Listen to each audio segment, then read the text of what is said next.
Every time you say yes to something you don't want to do, you are committing a micro act of self-deletion.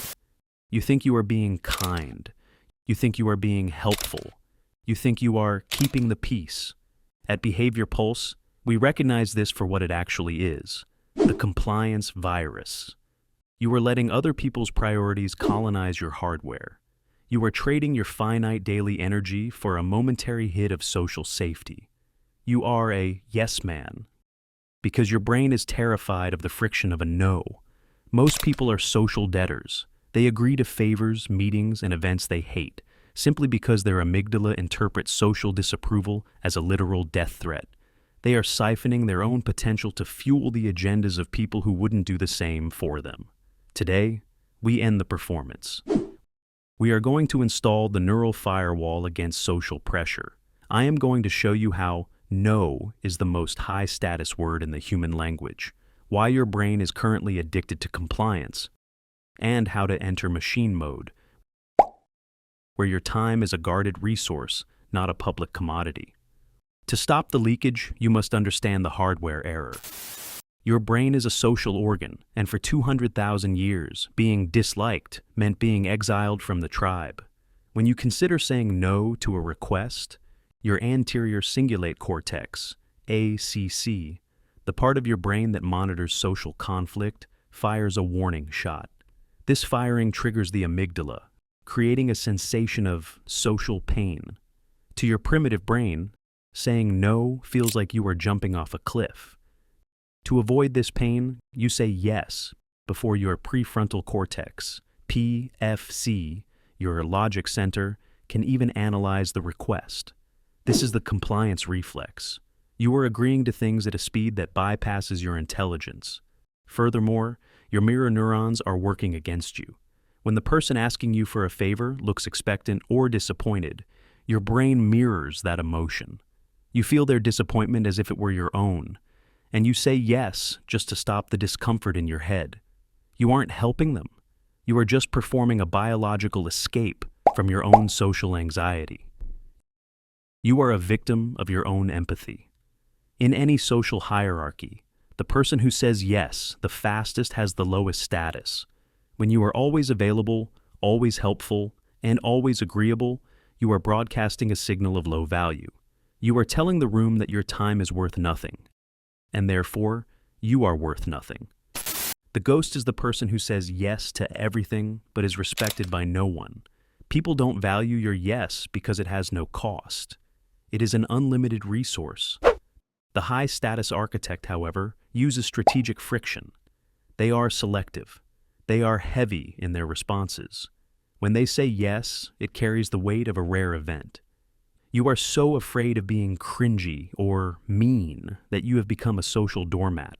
You are trading your actual power for the illusion of being liked. But here is the clinical truth. People do not like those they can manipulate. They merely find them useful. The moment you are no longer useful, the like will vanish, and you will be left with an empty fuel tank and zero status. The neuromechanics of the justification trap. The urge to explain your no is not a sign of politeness, it is a metabolic leak. When you provide a reason for your refusal, you are biologically signaling that your no is negotiable. You are offering a data set to the other person, essentially inviting them to perform a system audit on your life. By saying, I can't do that because I'm busy with X, you have given them the lever to tell you that X isn't as important as their request. You have moved from being a fixed point to being a variable in their equation. In clinical terms, justification is a form of social appeasement. Your brain is attempting to lower the cortisol levels in the room by apologizing for having a boundary. But a high-resource individual understands that cortisol is the other person's problem, not theirs.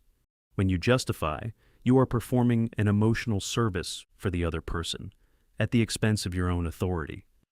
You must realize that every time you provide an excuse, you are asking for permission to be sovereign, and sovereignty is never granted. It is taken.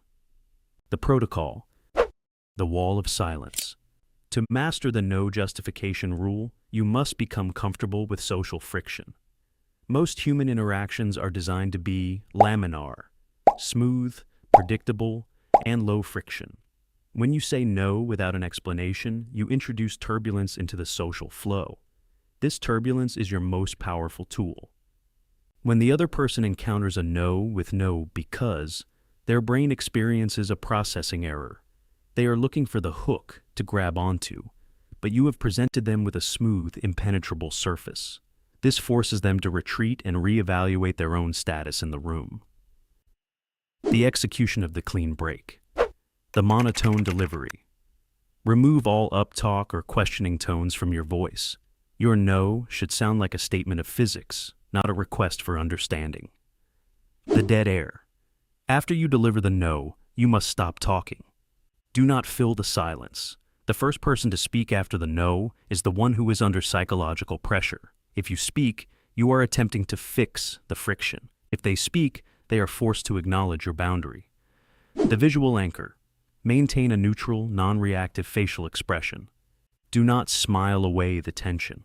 A smile is a biological signal of submission in this context.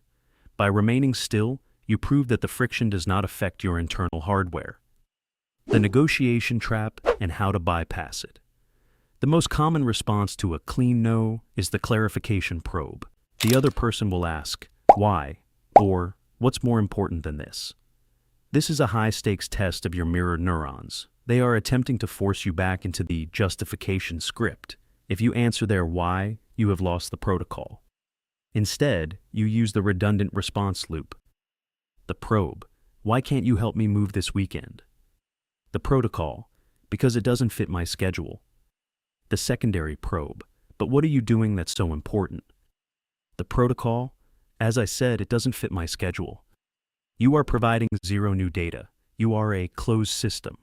By repeating the same non-justified answer, you prove that your time is not a public commodity available for audit. You are training the environment to understand that your no is a hard-coded limit, not a starting point for a conversation. The hell yes filter. Why is this protocol so vital? Because your brain has a limited metabolic budget for decision-making. Every yes you give to a low-value request is a withdrawal from your neural bank. It drains the glucose and norepinephrine you need for your own mission. When you adopt the default no setting, you are performing a biological audit of your life. You are recognizing that your time is the only truly finite resource you possess. A hell yes is a task that aligns with your core architecture. Everything else is biological noise. By cutting out the noise through the no justification rule, you aren't just being assertive, you are becoming hyper-efficient.